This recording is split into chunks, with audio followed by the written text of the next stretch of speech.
of the show. He's only 18 years old, but he's funny and he's ready to bring it. Y'all show some love for Taylor Dunn. Y'all show him some love.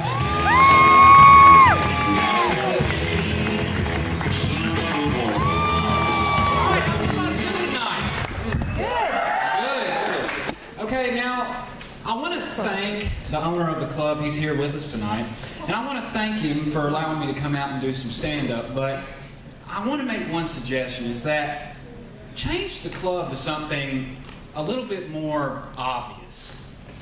Like, for example, when I was telling my mom the other day that I was going to be performing at the Stardome and that she needed to get the family together and come out and watch me, okay? She had a tear run out of one of her eyes, and it fell into my peanut butter and jelly sandwich. And I said two things. I said, one, throw that sandwich away, and two, what's wrong? She said, I just never expected to see any of my children have to resort to exotic dancing to make money.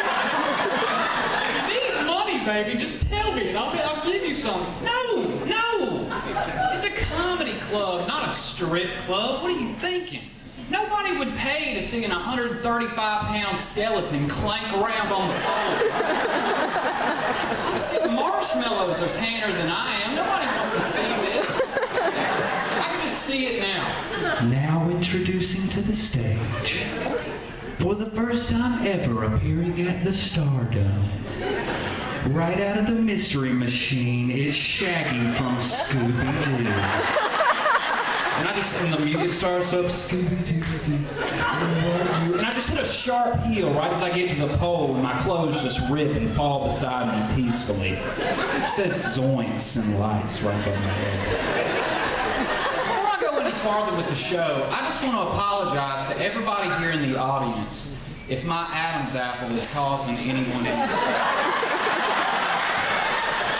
I mean, I've heard of a double chin. Quite frankly, I've seen a couple since I've been standing on stage. But I think I might be the first person ever to have a third elbow. I mean, if the light just hits this thing just right, you'll understand what I'm talking about. It's bad. Like, I can't go out to dinner without sitting down at a booth and me and my girl are just minding our own business, and a waiter or somebody will stop by our table and go, are you okay? Because it looks like I'm choking on a freaking Doritos chip.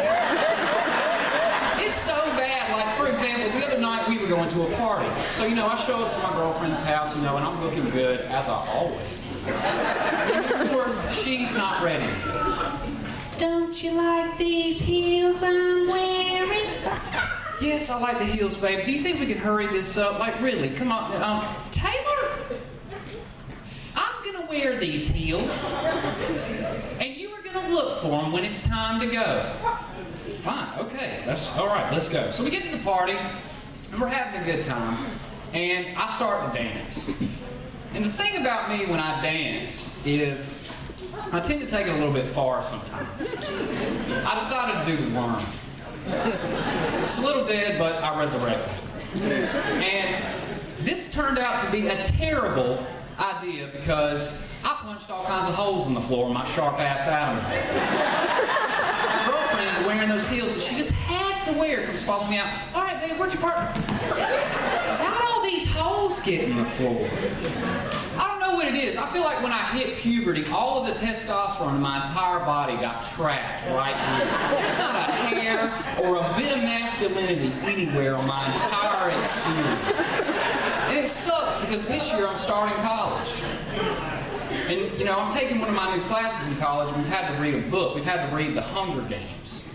And if you're unfamiliar with the Hunger Games, it's like a death match with teenagers. It's basically like 16 and Pregnant, or known in the South as Whoops, There Goes Another One. And Call of Duty Modern Warfare got together and had a baby.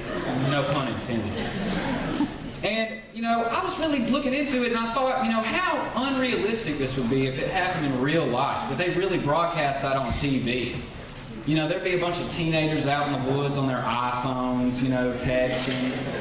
People asking Surrey all these ridiculous questions, like how to skin the deer. Slide the knife directly up the abdomen. Are you sure that's what? I mean, I can just see it now. Some girl just standing out in the wilderness taking pictures of herself. I like that one. Okay, this has got to be a cute one. She ain't a spear just hits her in her neck, sending her to the ground, dead. Her attacker approaches.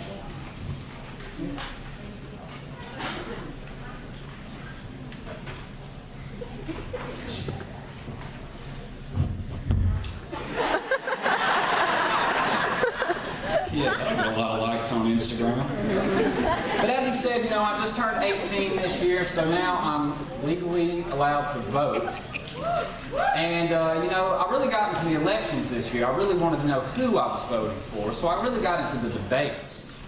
And the only thing I've been able to pick out from watching these debates is how boring and dry they are. It's just two old men wearing separate ties, you know, and they're arguing.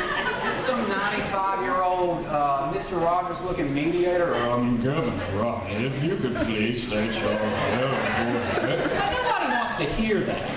What they need to do is they need to bring in some 23-year-old MC to judge the thing like a freestyle rap battle at 8 night. You know, Obama comes out and says his piece. Governor Romney's views on education just show how unaware he is of what's going on in our country. Thank you. And then the MC comes in. Oh, he got it again. It's hot after that one, man. You gonna be spitting like that all night? Because I need to take your shirt off if you are. Hey, y'all. Thanks, everybody. Thanks for having me.